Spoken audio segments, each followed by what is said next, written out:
Hey there, everybody. Let me just pop out the chat.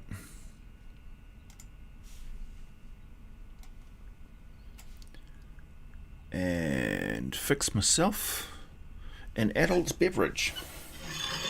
Seeing as it's still November.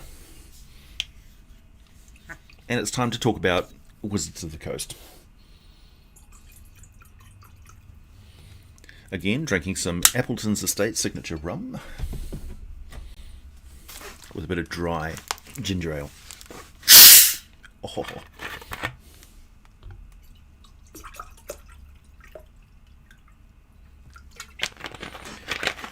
And drinking it from a goblet like a wizard. Hey, everybody.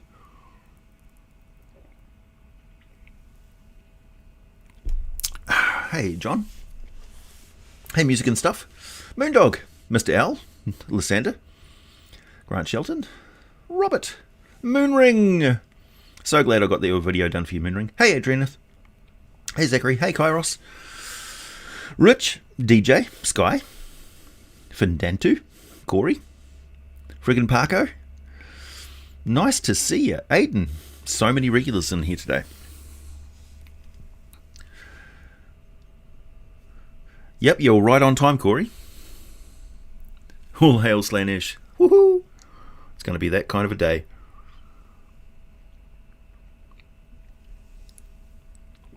I'm drinking before you, Power Rider, that's true. Yeah, the ripe time of 11 a.m. over here. But hey, that's what I do. Technically, I'm drinking on the job. Who can say they do that for a living?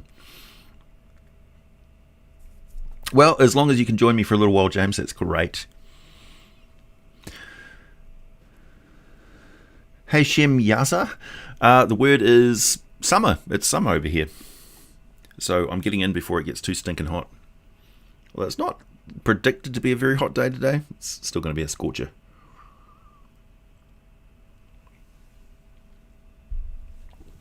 Ooh, I'm going to need to make this text a bit bigger. My eye's a bit bunged today.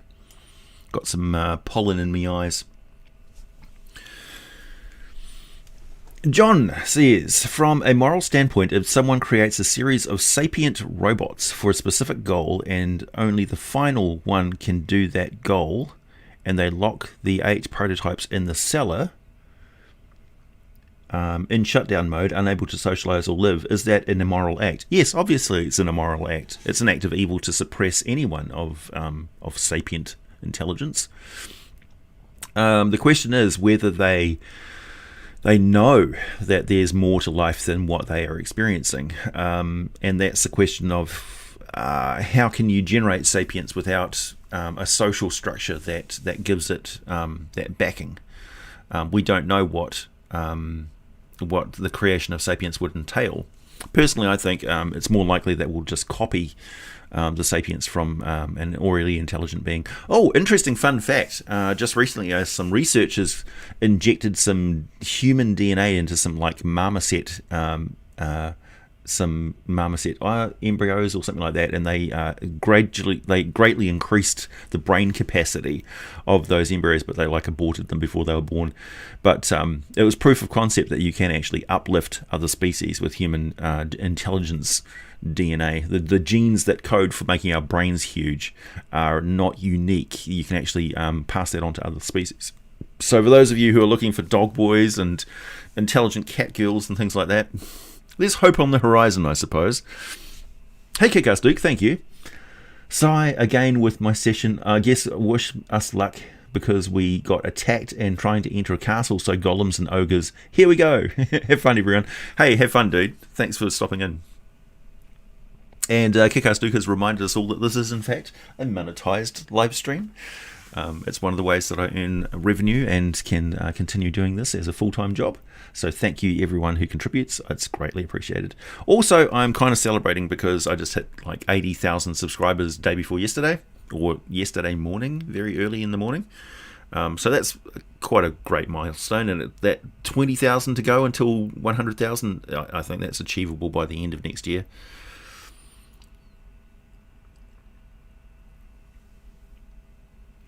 Yes, indeed. You can tell I'm talking about Rifts, so Rifts is on my mind a lot more lately than it has been before. You're most welcome, Moonring, for the Exit video. Apparently there's like 11 different ways to say it. Australia's on fire again. All of it or just bits of it? I haven't heard. I haven't seen the news yet. Brandon, the hardest encounter that I had was a massively long fight very early on in our D&D career where the DM wasn't... it was AD&D, and I don't think he'd read the nuances of demons summoning in other demons, or devils summoning in other devils, so there was no limitation on it. So all of the devils were summoning in other devils, and it was absolutely crazy. And it was a pitched battle, and my character accidentally almost sliced a young assassin character in half with a bardiche that I was carrying and using in a tight confines of a corridor. So yeah, critical misses in those days could result in other players getting whacked with a weapon. AI is getting there, Robert. It's true. Slowly but surely.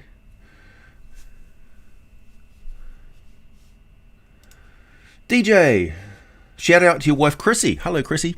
To get her ass watching the live stream, so she's in the other room listening in the background. She would get a kick out of, hey man, come and watch the video.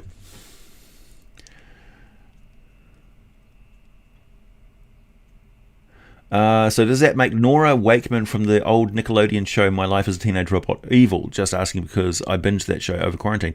I haven't actually watched that. That's the second time that somebody's mentioned that show to me. I haven't actually watched that cartoon. So your guess is as good as mine. Hey Big Bad Wolf, what up? We're talking today about Wizards of the Coast and the problematic shit they've been up to lately. Cancelling contracts, and if they can't legally cancel a contract, then they do the dirty and like stop making any orders on that contract, which is what they did with Gale Force 9. Gale Force 9 is close to my heart because it's actually a New Zealand owned company. Like there's Kiwis who own this company, although it operates out of like England and stuff. It's got a long history in New Zealand as being the primary supplier of role-playing materials.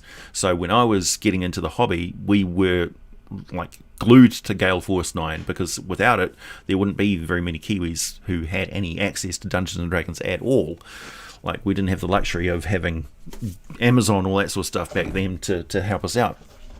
So yeah, when I saw the Gale Force 9 I was keenly interested in what was going on, and when I saw that Wizards of the Coast was first they tried to get out of a contract with them because COVID and supply issues around the world with transport and stuff and costs skyrocketing and things was possibly not good on their ledger. But when they saw that they couldn't legally get out of the contract, they just decided to stop ordering anything on that contract. So effectively the money was just going to dry up anyway. And of course Gale Force 9 went, well, that's shady as shit, so we're going to take you to court.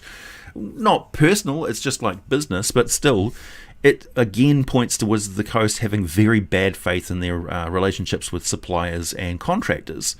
And we see this again and again and again, and it's really not a good look coming on top of the Dragonlance stuff that just happened and is ongoing currently. I haven't seen any resolution or any new news from that, so I'm not going to go over the Dragonlance thing again, but still. And people are saying like, oh, we should get AJ to work with Wizards of the Coast and do the next dimension, like Planescape book and stuff, and I'm like, no, I don't want to work with Wizards of the Coast at all.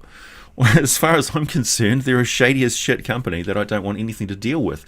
Like, maybe if they get new staff on board, or there's some sort of transparency to what their management's decisions are. Don't forget, like Jeremy Crawford and Mike Mills and stuff are just employees that front up in front of, and Mike Tito and those guys, Greg Tito, who get in front of the camera and stuff. And there's the other guys from D&D Beyond who aren't even part of that company. But that's not Wizards of the Coast. The Wizards of the Coast is the guys in the back rooms making decisions in private.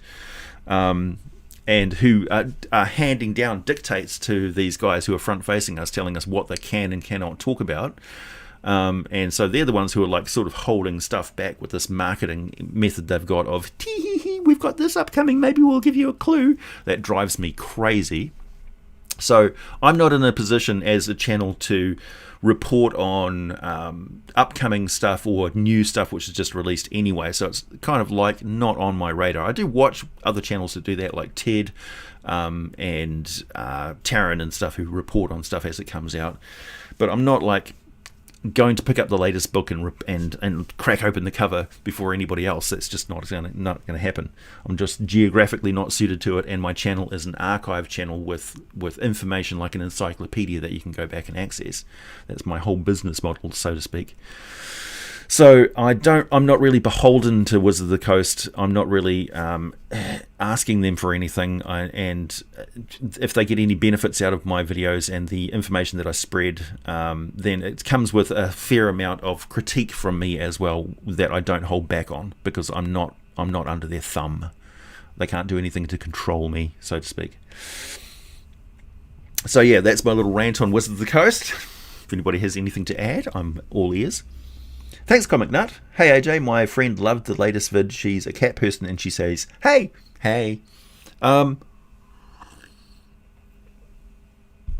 So here's the thing. My friend Ian runs a lot more, like I've run gamers which have more of a gender shift towards females than before. Like, as I was growing up, fair dues, most of the people who were playing role-playing games were males in my life. That's just the way it was. That was the demographics of it. It was no choice of mine. If my friends that were female wanted to play, I would have been all up for that. But they didn't. They just didn't. They just never had any interest in it whatsoever. It's not to say that there weren't girls who were playing games in those days. They just weren't in my sphere of influence.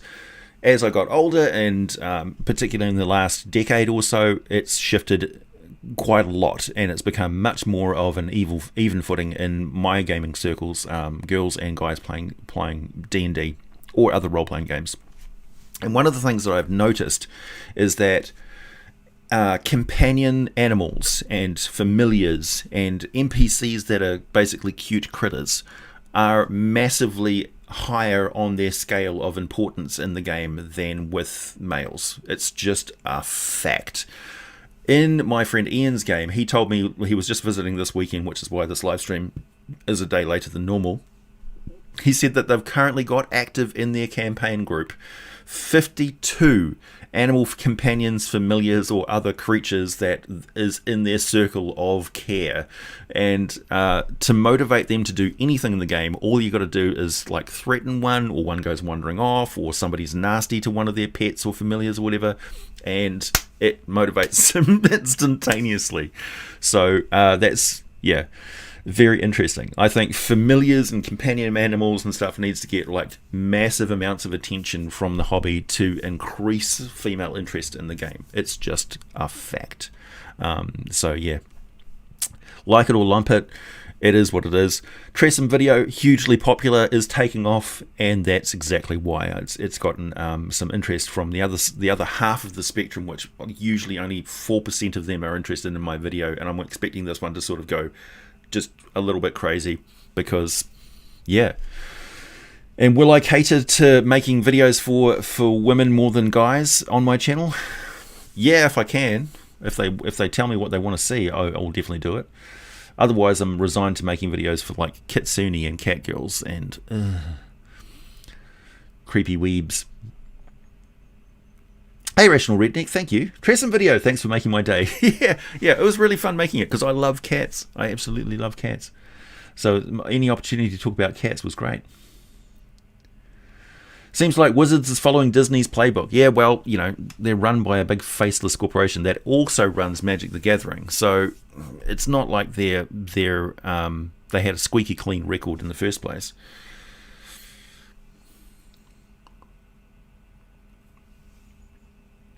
The other thing to remember with Wizards of the Coast is that they didn't build the hobby, they bought it. They didn't earn it, they bought their way into it. So they don't automatically get a free pass, you know. Hey Grimhild, nice to see you again. I missed you. Yeah, friggin' Parko, transparency really is key in this. There is something filthy is hiding in the heart of Wizards of the Coast. It's plainly obvious to everyone. And until that gets rooted out, it's like there's some shady executive dude who's doing something shitty in Wizards of the Coast, and he's got a little cabal of influence and friends around him. And until he gets like ousted and openly attributed with the shitty decisions and stuff that have been made, then this is going to continue. Is it Wizards of the Coast or Hasbro? Yeah, that's the question. More Spelljammer videos plus the space races be kind of different from the Groundlings. Yeah, absolutely. I'm keen for that.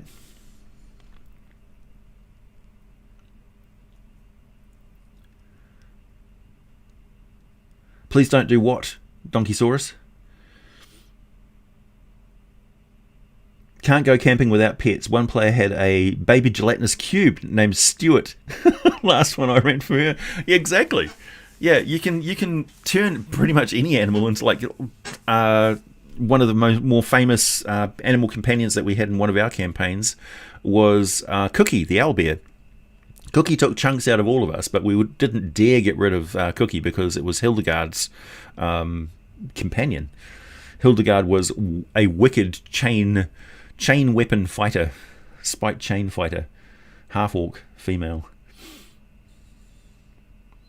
What's crack-a-lackin'? Tasha's terrible cauldron of anything. From what I've seen of Tasha's so far, it's much milder than people thought it was going to be.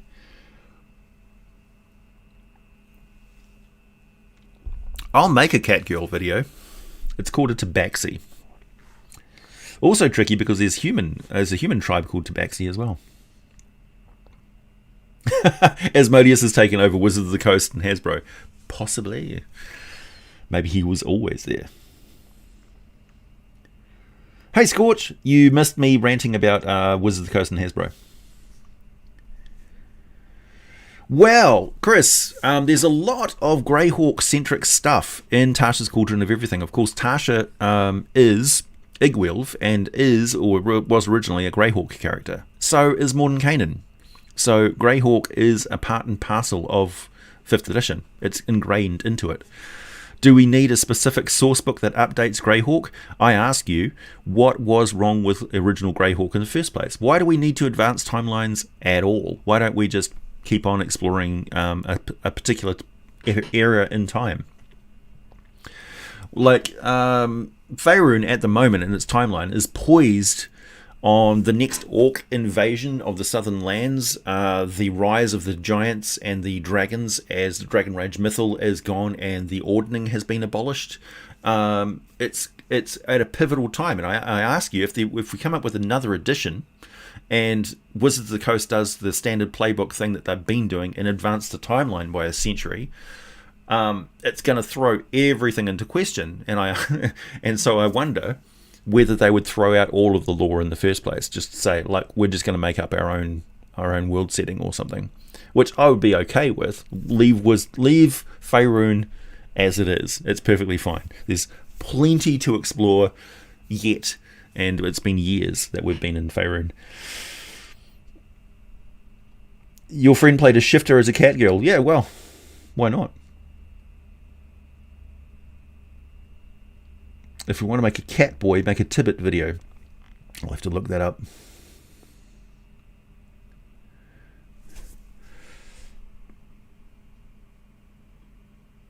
It's market awareness, says Kyle. Let's see what is appealing to the public, and we'll suck it dry and move on to the next vogue thing. Capitalism is savvy enough to make people getting behind something and selling the apparel and stuff for top dollar. Yeah, exactly. Like, obviously Hasbro is interested in D&D as a cash cow, and they want to see their IP that they tried out combining their IP with Magic the Gathering Planescape sort of settings, and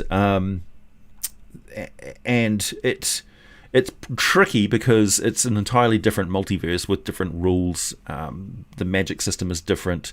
The power level, the time scale, the lore is quite different in things, and it doesn't really gel up very well. And they haven't really adequately described how you would interact with a different multiverse. So essentially you can play in the Magic the Gathering multiverse as a role-playing game, in which case all you've got to go by is Ravnica and a few other releases that they've got, but they don't really have a campaign book for Planeswalkers. And particularly when people are asking for a Planescape campaign book, as it were, even though Wizards of the Coast have kind of implied that Planescape and Spelljammer are a part of 5th edition in the background, they haven't yet made anything really cohesively solid, like an adventure that features majority, like, you know, spelljamming and the Spelljammer and the Rock of Brawl and, you know, all that stuff. So it's they're walking around, they're tiptoeing around it, and occasionally like dipping their toe in the water and showing us the drips to get us excited about it. But they're like it's gotten to the point where you can only tickle something so much before it starts to like get annoying, and that's the case with like Spelljammer and things like that. It's kind of annoying at this point.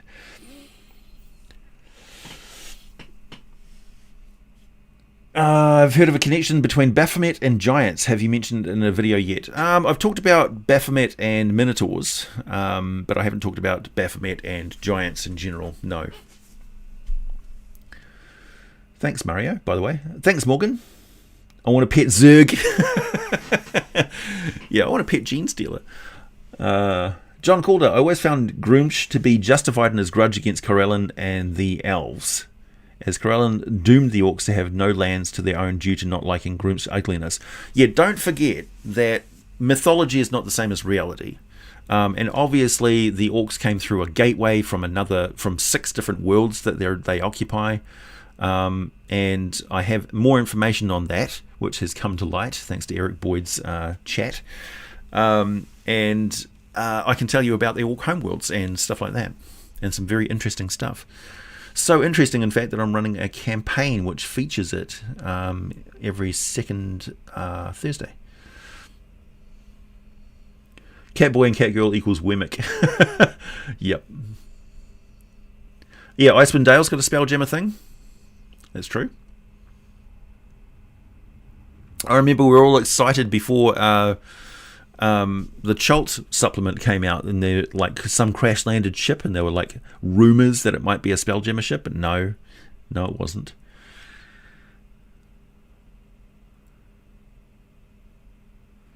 The holidays of Faerun are probably just the holy days of churches. No, they're quite distinct, and there's a lot of different churches in Faerun. Don't forget.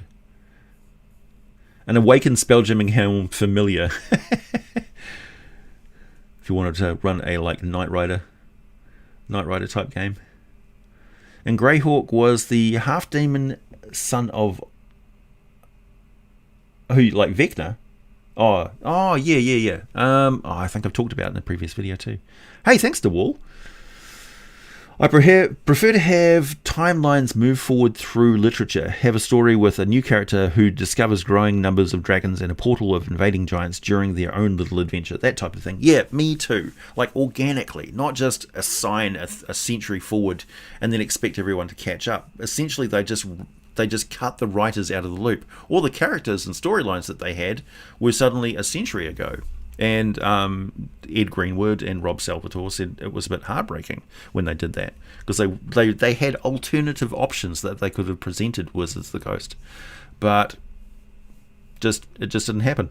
So it seemed like Wizards of the Coast went through a concerted effort of cutting out all the old guard who created the Forgotten Realms, like essentially just cut them adrift, stopped producing novels, Stop producing any specific sort of stuff. They just kept rehashing stuff.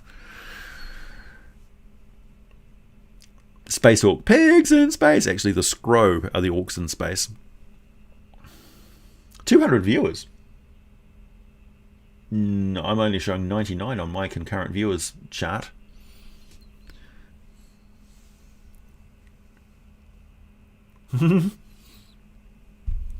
Cheeses of the Forgotten Realms. That could be a thing. Do I know anything about Cryonax? Yeah. He's one of the Elder Evil. He's one of the Archomentals, I believe. Could be wrong. Mine says 187. Oh, does it? Oh, now it's dropped to 0. YouTube Studio being as reliable as ever. Look up Dragon Mech. Oh, okay. Well, great. Fantastic. thanks for tuning in, everyone. Also, thank you everyone who has stuck with me for years and has got me to 80,000 subscribers. I can proudly say that I've got a higher proportion of active subscribers who are like subscribed and are still watching my videos than is normal. Like, not by a huge percentage, but it's significant. And also my videos over time have got a really good watch rate. So my overall plan for creating archived videos that aren't really time sensitive, that can be watched, years from now by people and still have the relevant information being applicable to their games. That model for my channel has worked out really well. So yeah, it's not like I'm chasing the next video every time. I'm building an archive of videos, and that archive of videos provides me with a passive income that is growing over time. So I'm doing really well in that regard, and you guys really help me out by inviting new people to the channel to watch my videos, and then they binge watch the old content as well, and that really helps me out. So you spreading the word and being active on social media and telling your friends and really enjoying the content and using it, making use of it as a resource, is helping me more than you could possibly know. So yeah. Amos, thank you. Yes, Jesus of the Forgotten Realms. There is actually a lot of information on Jesus of the Forgotten Realms. I can do that. What's the stuff I'm hearing about Gale Force 9 suing Wizards of the Coast? Yeah, Wizards of the Coast attempted to get out of a contract, and when they couldn't break the contract without it being like open and shut case of like a breach of contract, they essentially tried to breach the contract's conditions in a loophole where they just stopped making orders on that contract. So essentially, they just dried up the reason why the contract existed in the first place in a shady, obvious sidestep loophole move that tried to put Gale Force 9 out of business in that regard, because obviously Wizards of the Coast and Hasbro is providing the bulk of the income in the gaming industry right now. And so Gale Force 9 obviously took them to court over it, as they should. And the question is, why is Wizards of the Coast taking on these obviously settle out of court losses? And the answer is because they're making a lot of money. We, the fans, who are providing them with their income for all of the products that we're buying, are fueling Wizards of the Coast being absolute shits to their suppliers and contractors, because they have enough income and capital from us so they can breach contracts and just pay off people out of court. But the question is, why is that their default behavior? It's almost like, given the opportunity to do something great and exceed everyone's expectations, or middle of the road and just abide by the law and contracts in good faith, or shitty, underhanded, devious tactics where they try to subvert the law and fuck over people, that's their option every single time that we have seen so far. That's the public-facing results of all of their activities. Who knows what else is going on that we don't hear about? So that's the thing. It's like, why is this going on? It's terrible. It's terrible. Because, like, here's the other thing, Hasbro and Wizards of the Coast. It also reflects badly on us personally. A large chunk of my life is dedicated to this hobby, this community, these various communities that are involved in it, and these products which I have on my shelves behind me. This is associated with me personally. So if you do something shitty, it reflects on me and my reputation, just in the broader sense of things. So it could get to the point where people look at Dungeons and Dragons and say, oh, it's got a negative rap. And I lived through the 80s, man. The 80s and 90s and the Satanic Panic. I know how bad it can get. You are courting with fire right now, and it's really stupid.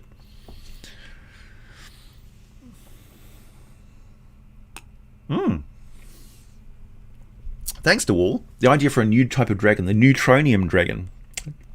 A tiny little version of Prismatic Dragon, big power, little package. Your thoughts? Imagine its combat tactic is basically a body slam. It's like its little wings hit bypass Mach 1 as it's trying to lift its mass off the ground. So it's like it's a high-pitched scream when it takes off. You can't even see the wings; they're just a supersonic blur. It creates a little a little sonic boom shockwave as it takes off, and then it hits something with the mass of several elephants concentrated on the size of a bullet. Yeah, it doesn't need a breath weapon. That's why you don't own or buy anything made by Disney. Yeah, this is the road that we're traveling down. Disney's got a bad rap. We know there's something rotten in the heart of Disney. People who work there tell us what a horrible, draconian situation it is. Now, it's not wokeness, Pat. It's not wokeness. It's got nothing to do with wokeness, and I'm sick and tired of that bullshit. It's not PC. It's not social justice. It's not wokeness. That's just a veneer or a particular political thing that various groups of self-interest are using. Because social justice in itself is nothing but a good thing, because it's justice for everybody. We're all part of a society. So yeah, Wizards of the Coast is not a woke company. That is clearly obvious. And if you can't see that, yeah, I'm not interested in talking about it anymore. A former member of BAD is trying to sabotage D&D from inside. Almost. Yeah, we want to support our local game stores, but we don't necessarily want to, be joined at the hip to Wizards of the Coast. But at the moment, we're in that situation. It's what is driving the rise of the hobby in general. So it's good news for secondary games and game companies who are riding that wave. It may get to the point where Wizards of the Coast does something so atrociously bad that it's another 4th edition situation where everybody turns to Pathfinder, come back to me, all is forgiven Pathfinder, and it rises to market dominance again, because that almost happened. Pathfinder almost supplanted D&D for a while there. But why not something other than D&D? Why not a truly universal rule system that just is everything,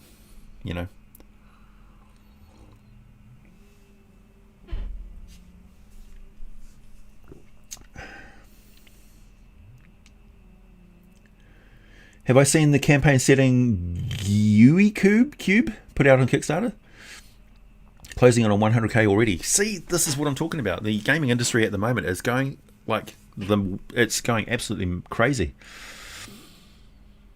Yeah, it all comes down. Yeah, exactly, BK. It all comes down to the almighty dollar. It's got nothing to do with politics. It's a corporation. What are my feelings on Tasha's Cauldron? From what I've seen of it so far, it's basically the Unearthed Arcana for 5th edition. The original Unearthed Arcana, which I have on my shelf of holding somewhere here. Have I got it? Are you around? I have no idea. I've got to organise my shelf. Oh, here it is. Okay, so Tasha's Cauldron of Everything is essentially this. It's way more concentrated on character classes than anything before. It does have a few rule options and stuff, but essentially when AD&D came out, this is where they threw all their optional rules and stuff into, and it was great. We use this all the time. So my thoughts on it are it's necessary to prolong the life of the current edition of the game, and it gives me hope that 5th edition is going to be around for another 5 years or so. Hey Adrianeth, thank you. 200 plus in chat. Woot! It's my little thingy is still only telling me that it's like 120. It's broken. 235. Wow. Have you seen the $350 Yawning Portal? Is it $350 US for that thing? You're so disappointed. Okay, first of all, I don't want to say anything negative about it, because I really support V Muse, the crafting muse, and I love the fact that she's working for that company, and I consider her a friend, and I don't want to talk about, I don't want to say anything negative about WizKids and their miniature ideas and stuff. That one I won't be buying though. Yeah, that's all I'm going to say about it. Rifts for all the games from now on. Kevin Simbita has died and passed on his legacy to, I don't know, bring back 4th edition. I mean, 4th edition had its problems, and 5th edition has some problems too. Like the CR system in 4th edition is based on a premise that quite often doesn't translate into reality of the game. Like very rarely is there like 5 players of this level characters who are having this many rests per day. It doesn't actually match up with reality, as I've said before. So the CR system that we base encounter design on is a bit broken. For monster design, it works okay because the CR system actually provides us with these tiers of these levels of hit points and 2-hit ratios and things like that. So it's really well designed from a basic standpoint. And if you take everything back to the attributes and stuff, 5th edition is a perfectly balanced system. It works really well. One of the major problems with when you come up with new additions and you change the rules is that people who have been playing the old rules and the old way of playing the game for a very long time don't get that their common behavior in the old edition really messes up 5th edition. So if you give your characters, the players in the game and their characters, magic items very early on in D&D 5th edition, you have to adjust the CR of the creatures because essentially you've messed up the balance of the game. So it's actually a magic item low system as it is right now. Another system entirely like Palladium books. Yeah, maybe. I don't think Palladium books would be the option. I think there's something else that we could do. Maybe Numenera or Savage Worlds or GURPS or something. I don't know. Mongoose Games and their Traveller system works really well. The D10 based version of like all of the Warhammer RPGs work really well as well.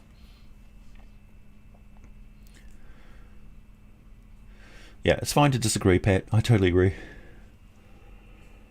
Western game, Star Wars games, yeah. I don't like anything with a dice pool and specific like weird dice mechanics. Like polyhedral dice are weird enough as it is. You could run every game with like D6s if you really wanted to, and it's quite possible to. And since you can find D6s anywhere in the world because they're in every other sort of board game that you play, and you know casinos use them and stuff like that. That's the other thing too. China has been destroying dice that have been manufactured and are being sent out to people who have paid for them. The customs at China's borders are so obsessed with clamping down on gambling that they see dice as gambling tools. So they will destroy them as an anti-gambling tactic. It's like you're destroying Disprin because it's a pill and pills are drugs, therefore drugs are bad. It's like China sees no distinction between role-playing dice and like gambling dens and stuff like that. So they just don't get it, that polyhedral dice are not actually tools of gambling. So this has been a problem for several Kickstarters and things like that, and people who have manufactured dice over in China. And yeah, it's tricky. So I've seen invoices and packaging slips for dice that have been delivered to me from China saying that they're table ornaments. So they actually have to lie to say that they're not like dice. No, they're Christmas decorations. Making cute telekinetic puppies. Oh, nice. Thanks, Morgan. Hey, Adrena, thank you. Thank you, Low Magic System indeed. A DM friend of mine coddles his parties and wonders why he has to beef up his monsters so much. Yeah, it's very easy to break 5th edition if you don't know that you're supposed to keep things. Like, the characters are already balanced. That's the thing in 5th edition. The characters are already on a pretty even footing with the monsters. If you give them magic items, just as a matter of course, magic items are supposed to be special. They're supposed to be rare things that your character goes after. They're not like a given. Like if you don't have a magic item by level 5, your character is fucked. No. That is 3.5 and 4th edition thinking. That's not 5th edition thinking.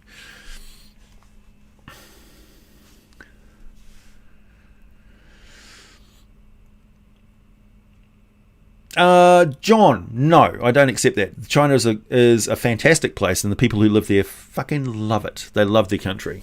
They are living the dream. Like there's a lot of things that China has got right. There's a few things that China has got wrong, but it's a sovereign country. and they've had the right to make their own decisions. And the people there support their government and how things work. So it's none of my business. It's none of my business. I can just report on things which affect us outside of China's borders, like our business and our manufacturing deals and things like that. But don't forget, I come from New Zealand. We have a different relationship with China. I talk with people in China on a regular basis, and I organise manufacturing and stuff like that. And they see me as a very valuable tool because I've got an understanding of the role-playing industry, which is a market they find very hard to tap into because they don't have a home-based role-playing industry there. So they see all these, like, you go on Amazon, you look at dice, and there's these huge numbers of polyhedral dice on sale, and they have no idea what people want. They have the capacity to manufacture dice really cheaply and in huge numbers and using technological prowess that we don't have in the West. But they just don't know how to talk to the industry. Pokemon tabletop game. Why not? Yeah, let's go into the details of exactly what happens to the Pokemon, shall we? Pokemon is problematic as fuck. You'd love to have someone bring back the original Mystara setting and lore of the original Dungeons & Dragons. That was the first setting I ever read about on Wikipedia as a small lad. Well, John, you should talk to Mr. L. And go and check out his YouTube channel and buy his book when it eventually comes out. Because that is his jam. Mystara is a really interesting setting. It's got a lot more, like the nations have a lot of parallels with Earth-type nations, more so than Forgotten Realms. But it's very diverse, and the different nations and things like that are quite interesting. And also the way that they handle like high-level characters having a place in the world and the cosmology of the world is really interesting as well, with the Immortals. Thanks, Dark Horse.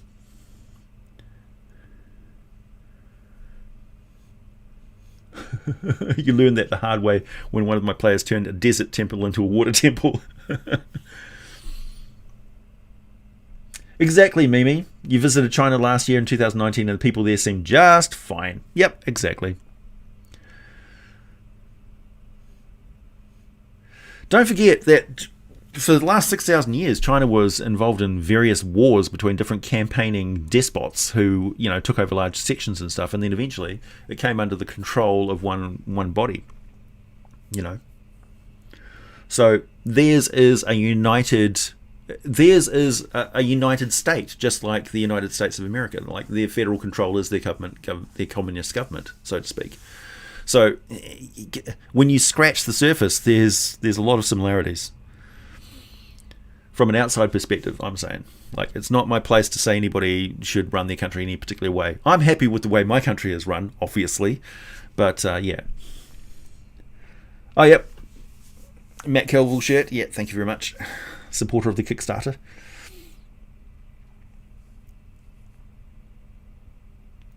Thanksgiving is fast approaching, and I was wondering if you could give a quick discussion about Heroes Feast. From what I've seen, Robert, it's got very good reviews from people who have tried out the recipes and stuff. They say they're absolutely delicious. So, I mean, at first I thought a D&D cookbook, cringe, but in actual fact, there's a lot of mature people playing D&D these days. In fact, the demographic for Dungeons & Dragons is far more into the adult range of things, and adults have dinner parties and cook food for themselves. So why not? And it worked. People are buying it, and people are giving it like good reviews and stuff, and it's an actually good product. So I'm probably going to pick it up myself. Maybe I'll do some videos where I'm actually cooking the recipes from there, because I do have a cooking background. I cooked for 14 years. So yeah, back when I worked for other people. Don't forget lupins. I've already made videos on lupins. Thanks, Jonathan. I'm trying to make a Bard College of Law that deals with laws and contracts. Do you have any recommendations? It would depend on the world setting that you're using. If you're using a homebrew world setting, then I can't really advise very much on it. If you're dealing with laws and institutions which spread law in the Forgotten Realms, then it really comes back to certain gods who are involved in that sort of thing. Go and watch my video on the faiths and clerics of the Forgotten Realms, and that will give you a good idea of how that's actually laws and stuff are spread and enforced by different factions around the world of Toril. Also, don't forget the other factions like the Harpers and the Lords Alliance and those guys. Yeah.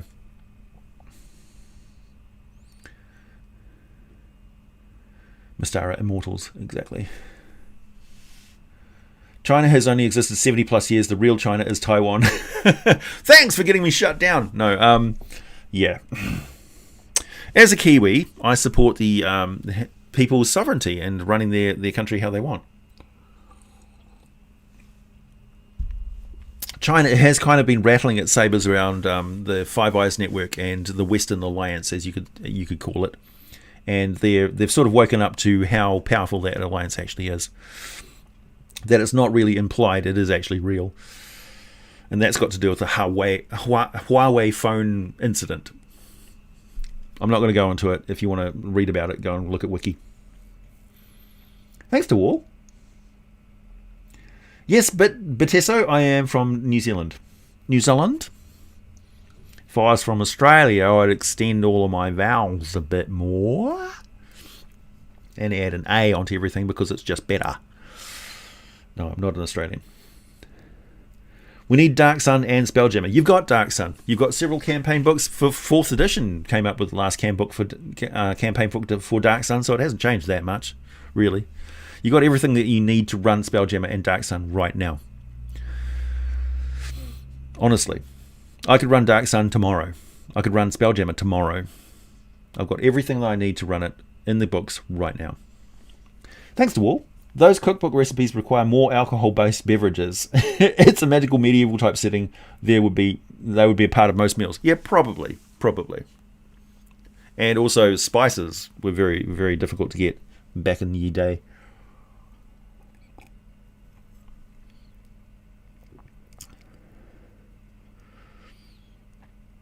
You're fond of your sibling nation? Oh, thanks, Destin.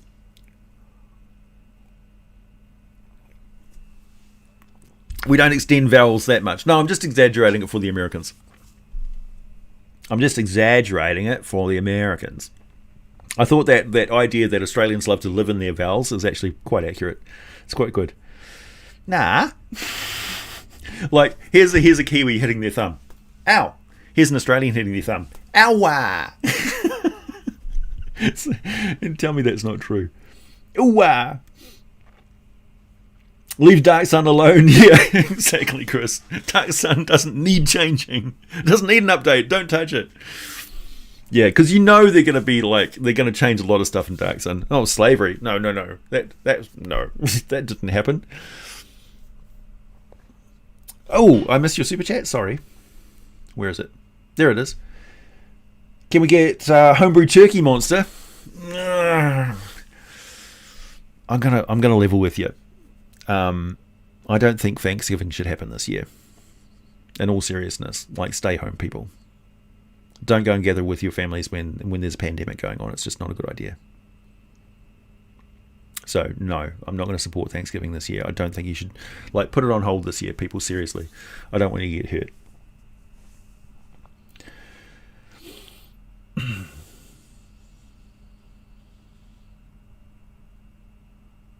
Yeah, stay home.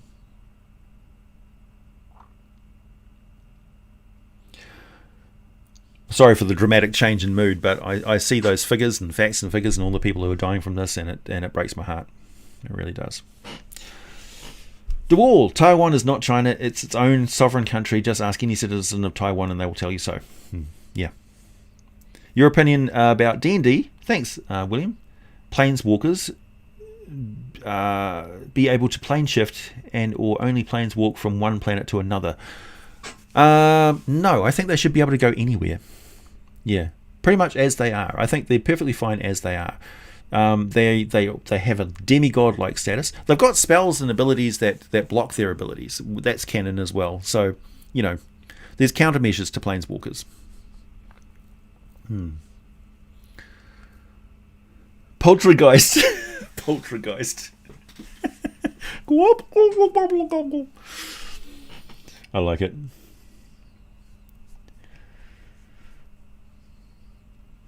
Yeah, video conferences, exactly.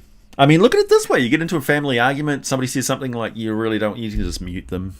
It's like, oh, I'm sorry, I've got something in the oven I need to go and sort out. It's like a walk away.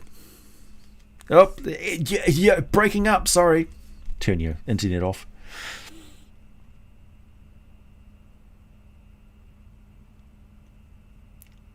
Pat, your cat caught COVID. Jeez. Yeah, I remember seeing the first, I think it was a tiger in a zoo that got COVID, and I thought, oh shit, that's terrible, because that's like, cats are everywhere, so they're another vector, because cats travel around, right? And you take your mask off when you're back home, but you don't take your mask off with your cat. So, yeah. Bad news. Thanks, amigo. Just got Tasha's Cauldron, saw there was a feat for the chef now. Mechanically, it's kind of lame, but I suppose it's still good for flavour. Bravo, sir. Nice. Amos, well said, AJ. As an American, I support, but celebrating Thanksgiving this year, stay at home, people. Avoid ICU visit for Christmas. Yeah. Like, look at the people who have loved ones who are dying without being able to say goodbye. Look at that pain. You don't want that pain. Stoats are the big carrier in Europe. Right. Evil sausages. Evil furry sausages that they are. Mink farms are catching COVID-19. Many being put down. Wow. Yeah. Thanksgiving is a weird holiday, and it gets weirder the more you think about it. Yeah, like, I think it, like, for me, the tradition of Thanksgiving and what it's based on is just like, throw that away. Like, I don't even want to think about it. So living in the now, what is Thanksgiving? Thanksgiving is essentially family day, where you go and visit and be in person with your family. Obviously, that's very bad at this particular time. So, yeah. I think less Thanksgiving and more family giving should be what it is these days. Or just Turkey Day. Just call it Turkey Day. I mean, we're humans. We can have a holiday based on a particular food group. Why not? Burger Day. I'm all for it. Yeah. I think it's pretty solid that cats can transmit it to humans, because it's not a different virus that cats have got. It's the same one. I wonder too how you would handle pandemics and stuff in a D&D type setting. A jackalope or an owl mirage. That's a good option. Thanks, Jonathan. You second the jackalope? All right, I'm noting it down. Let's get some American folklore in the videos, eh?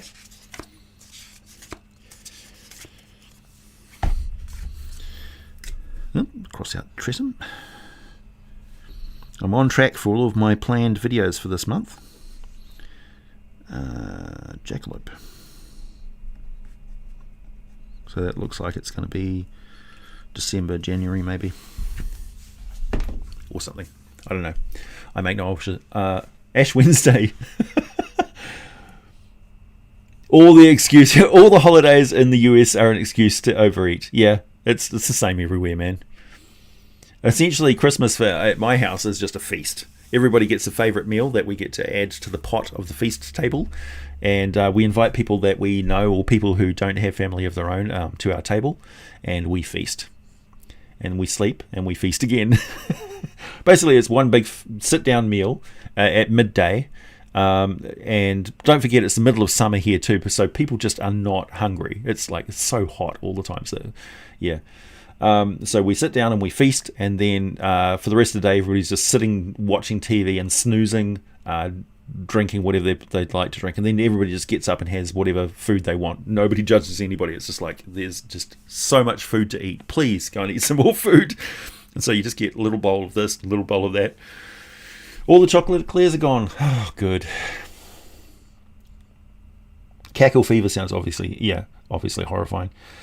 Diseases used to be quite a fun part of the game in like 2nd edition, like filth fever and stuff. I'm always talking about filth fever, because you're always in situations where you can get filth fever. One of my favourite simple traps of the kobolds is the spiked hollow pole, like a bamboo. You get a bit of bamboo, You chop the top of it at an angle so it's got that nice razor sharp point that bamboo is so easily able to hold. And then you got that little gap inside, and you just basically shove kobold poo in there. And that's your spiked pit, and that's an absolute fucking nightmare to land on. It's like, nah, not only are you impaled on all these razor sharp bits of bamboo, but your wounds are infected with kobold poo. Yow. Welcome to Filthy the City. Ham off the bone, sandwiches, and beer. Exactly. Gets hot in New Zealand. It always looks so cool and pleasant in movies and pictures. It doesn't get really, really hot. Like, we very rarely exceed 30 degrees centigrade. At the moment, it's hovering around, the days are around 18 to 21 degrees centigrade. I don't know what that is in Fahrenheit. It's not unlivable. Don't forget also that we've got a very hot sun. So if you are an American who's traveling over to New Zealand, first of all, you're going to need insect repellent for biting insects called sandflies and mosquitoes. You'll probably want to get that, like some DEET or something like that. Carry that with you. That's about the only thing in nature which is going to bother you, particularly on the west coast of the South Island, where the views are absolutely staggering. And if you're traveling along there, the west coast is well known to be Sandfly City. So it's not as bad as Canada, but the biting insects will be a pain in your ass. So get some insect repellent, and you'll enjoy yourself. Get yourself some SPF 50 plus sunblock. You're going to need it. You're going to need to use it religiously, because while the Kiwis will be walking around in hats and t-shirts and stuff in the sun, even we don't stay out for more than an hour or so in direct sunlight, because we know that it will burn us. Americans and people from the UK who walk around in our sunlight for longer than 15 to 20 minutes without sunblock on are going to need medical treatment. It's very, very strong still, because we have an ozone hole and stuff like that. Yeah, the sun is very, very strong in New Zealand. Yeah, I'm not saying it doesn't get overly hot, it doesn't get overly cold in New Zealand. You can die from hypothermia if you get stuck out in somewhere, but generally speaking, moderate precautions is all you need. New Zealand's a great place. Like, the climate's great. We've got no poisonous snakes, no snakes at all. We've only got like a few lazy little poisonous spiders that you barely ever see. I don't know anybody who's been bitten by a poisonous spider my entire life in New Zealand. Yeah. We don't have any dangerous predators. It's fantastic. It's paradise. Yeah, New Zealand's closer to the ozone hole like Australia is. Yeah, exactly. Obviously, at the moment, our borders are closed for good reason. But the vaccine's on the horizon. You know, the vaccine will be one of the most interesting times in human history, because we've got a global pandemic situation, and we've got a vaccine that requires technological prowess to get it delivered around the world equally. There's a very strong moral imperative for everybody to get that vaccine. And some big drug companies are producing it, like Pfizer and various others. And there's competing drug companies which have got competing vaccines which are coming out. So it's going to be really interesting. Huge amount of organization for our species. Yeah. Thanks to all. A lot of the US COVID numbers are artificially inflated. Como himself took individuals confirmed to have that virus and placed them intentionally in retirement homes. What? The media does not seem to point out how this is mass murder. Yeah, look, your politics aside, the situation is dire. Shouting about like mistruths and things like that is basically passing on the legacy of a president that you just had, who was a complete, by anybody's standard, one of the most ineffective presidents that the United States has ever had. And certainly one of the most controversial, and just lies all the time, and does things which are illegal. Now it's like the legacy of Donald Trump, as far as I can see, is going to be 4 years of his presidency and 10 years of the legal case against him. That's what everybody is expecting to happen. I don't see anything differing from that. And I don't want to politicize COVID-19, because people are dying. People's families are being ripped apart by this. And these little potshot comments and stuff about some political leader or here or there, let them make these comments, and let punters make these sort of assertions and things like that. Don't drag it into everyday conversations with people and bring it into like hobby situations where people are talking about stuff. Like it's not welcome, and it's not helpful. It's quite often not fact-based. It's not checked by anybody. Like, back that up. Like, find me some reputable resources where I can go and check that myself. Have you checked it yourself? Or are you just like regurgitating stuff that you've heard elsewhere? It's like nothing against you personally, DeWall. I enjoy you being on the channel and all of your comments and stuff, and I value you. I do. I really do. But in that particular case, no, that struck a sour note with me.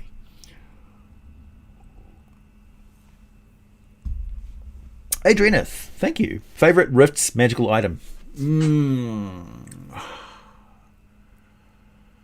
Sword of Atlantis.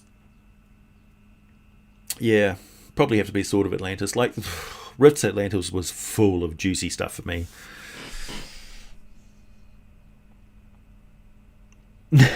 Jonathan, Mothband is a large fey, chaotic evil. Yeah.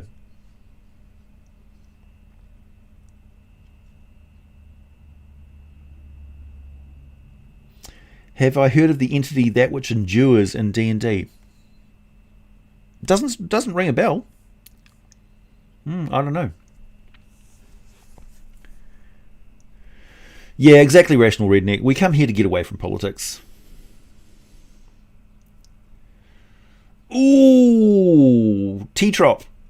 We don't mention that. We don't mention Fight Club on this channel.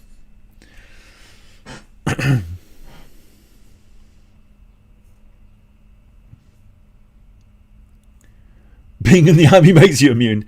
Yeah.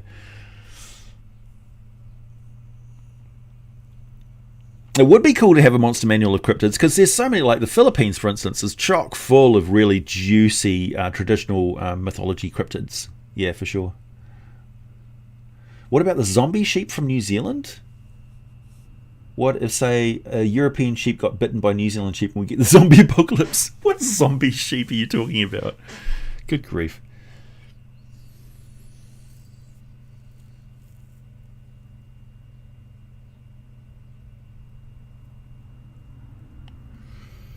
Oh, I see what you're talking about, DeWall. Right.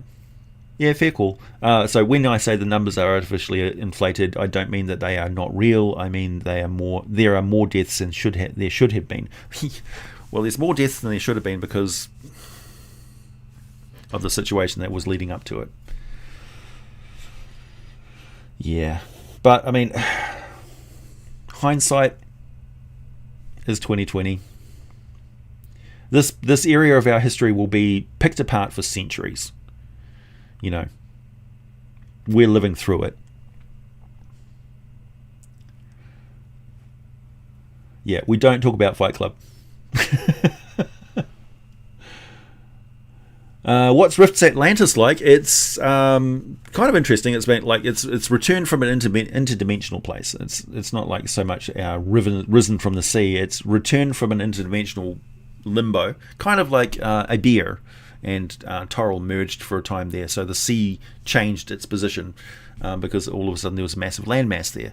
So on Rift's Earth of Atlantis is in the it's just off the coast of like New York, that over that way, and it's got alien intelligences which live there and called the Splugorth. And they have these overlords who travel around cybernetically attached to these battle barge type things, and they've got this warrior race which is associated with them as well, and they've got these blind warrior women and stuff. So it's quite interesting, and they have a lot of high technology and things, and they're interdimensional traders. So they brought an interdimensional trade, and they're exploiting Rifts Earths as a new interdimensional hub that they can dominate and become the market leaders in. Hey, thanks Mario Sack. Do you think Sasquatch would be that out of place in a D&D setting? I feel like they might be mistaken as a bugbear. Actually, they would probably be mistaken as a... I always forget the name of them. They're like bear, humanoid. Quaggoth. Sasquatch would probably be like a surface quaggoth. Can we put brain tadpoles in the sheep? Yeah. I don't think there's enough grey matter in there to sustain a tadpole during the seromorphosis of a sheep. DeWall, actually I have family in New York. Several of them were in those retirement homes. Yes, COVID patients are placed in those homes in beds beside them. We got them out of the home with us. Well, good. Yeah. I'm sorry for your experiences, DeWall.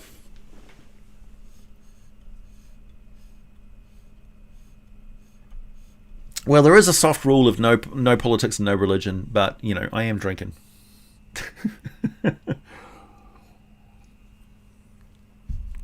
And DeWall's experiences are valid. And let's face it, I'm not going to stop a super chat, so psst, what do you think I am? The Pope?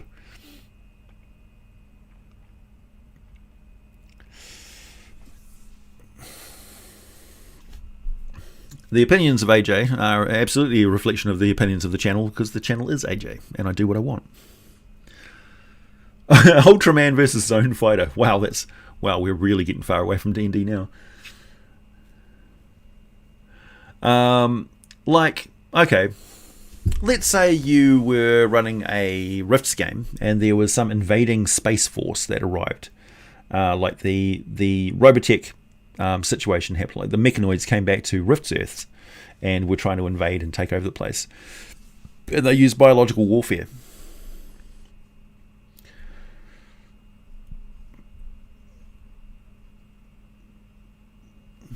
This is my guild has an angry dome. What? Oh yeah, the movie Black Sheep. Yeah, that is hilarious. For a while there, we had backpackers who were staying on our couch, basically couch surfers who were staying on our couch in a living situation I was in the city that I used to live in. And we commonly played Black Sheep as the movie that they would watch as we cooked them dinner, and they would cook us breakfast in the morning. It was great.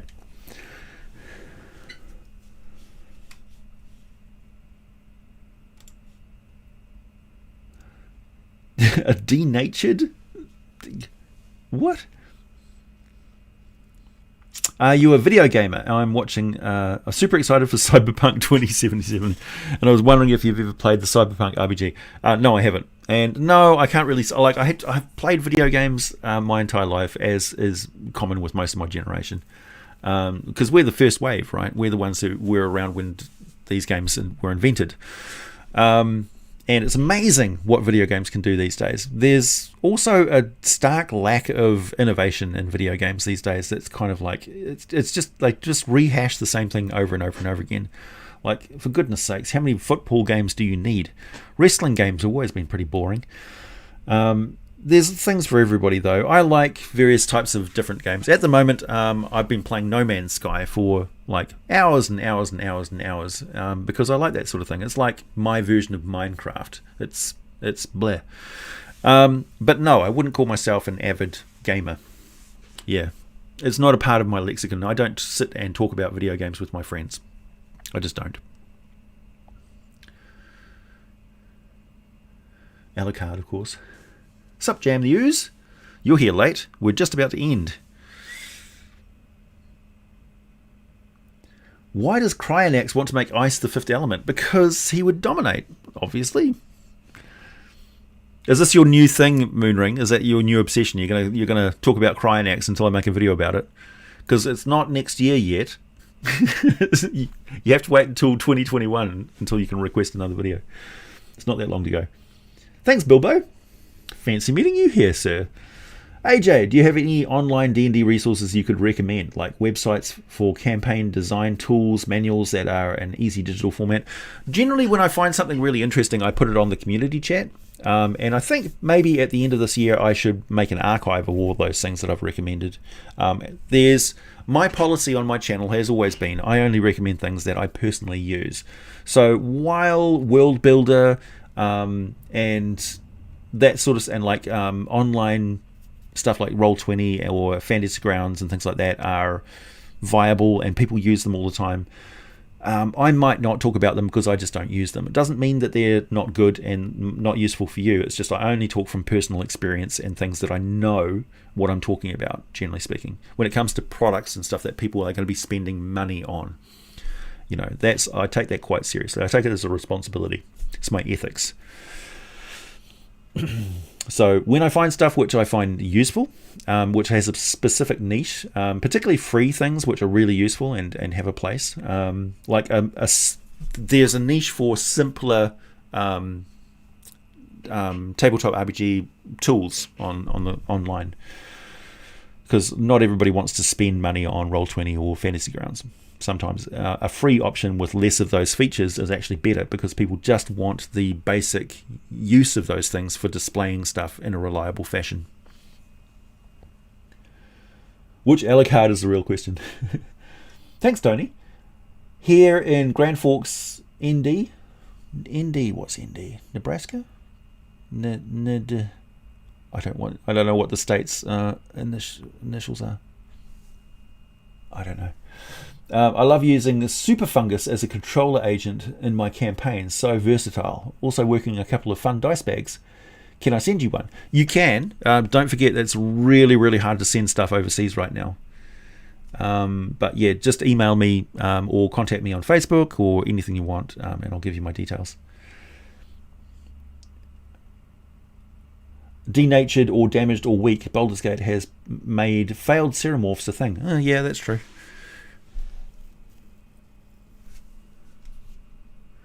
Jonathan, any game with the hero's journey always gets me. Yeah. It's like, that's one of the things that appeals to me with the story behind No Man's Sky, is it's kind of a hero's journey because you're remembering stuff and you discover stuff, and it's kind of dystopian. It's quite an interesting storyline. Hey, thanks, Stanchgate. Why do you think that fascism is so common on Rift's Earth? Because it's strong and cohesive in the face of adversity. Basically, like royalty, having one royal or a royal family or noble group in charge is a default setting for things, because it's very stable. Like, it works, generally speaking. A few people having decision-making power over the majority is efficient. It's adaptable to changing circumstances. In the Middle Ages, for instance, they had to centralize their resources to protect them, and when you've got centralized resources, you have a position of power and influence and authority for a small group of people who are in that place. So it kind of flows naturally.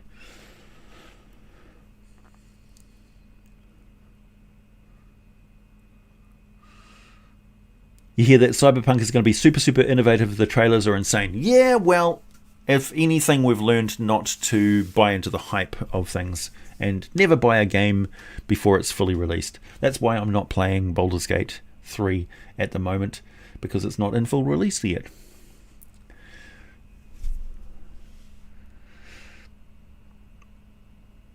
Hey, DeWall, thank you. On a brighter note, Interdimensional Atlantis, Battle Barges, don't suppose you know any of the novels based on the setting anywhere. Oh, there are novels for it, for sure. I haven't read any of them, though. So, North Dakota, thank you.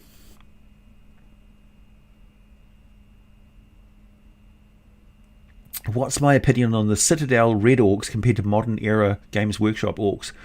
I quite like the modern era Games Workshop Orcs because the biology and the logic behind them as a living weapon is fantastic. And honestly, they would scare the piss out of me if any of them showed up on Earth.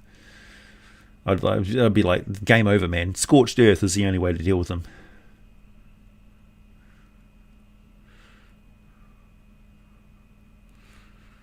Sorry for all the people whose comment that I've missed. I know there's got to be some of you who have been repeatedly shouting at me to notice your comments, but there's quite a few people in here, and I've only really been able to pay attention to highlighted stuff.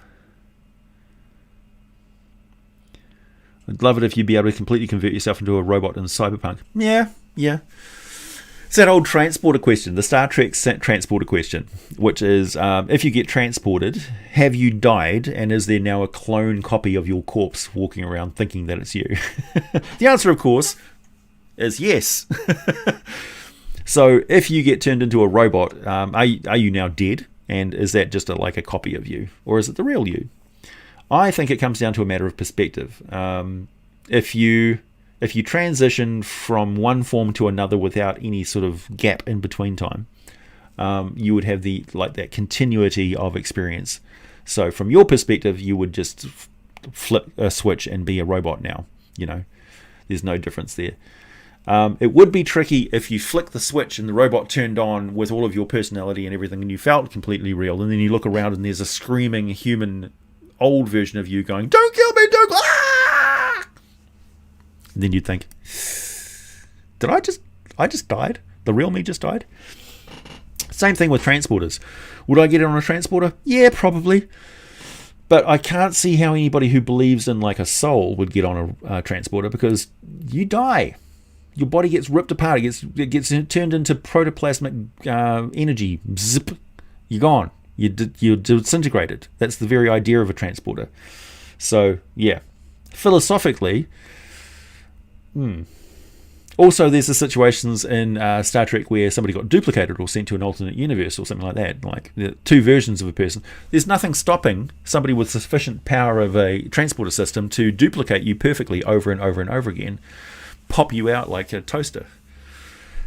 And each one of them would be you at that exact moment that you got recorded and put into the buffer of the transporter and transported and reconstituted. So it would be, and also think about how horrific it would be to create a soldier that's a replicated soldier, and it's just you train that soldier to have a specific worldview, and up to the very moment where they're put into the buffer, they're like ready to kill on order. They've been psychologically conditioned to just murder anybody that they're pointed at. You do the uploading into the buffer, and then you just replicate them over and over and over and over and over and over again. Clone army. So yeah, the Federation could kill anyone. And what's more, they don't have a soul, because the soul already, they died as soon as they went in the buffer. Don't forget that Palladium Books did magic tattoos 30 years before Wizards of the Coast put out Tasha's. Do you think Hasbro is just trying to bite off a good substance? No, I don't really think so. I think it's just a common sort of theme. Yeah. Palladium has been more innovative for a longer period of time. For sure. Like, they came out with stuff first. Yeah. And, yeah, I don't know.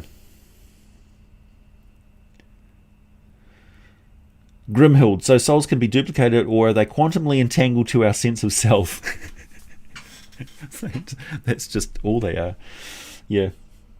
Anyway, I'll leave you on that psychological conundrum, that philosophical roundabout.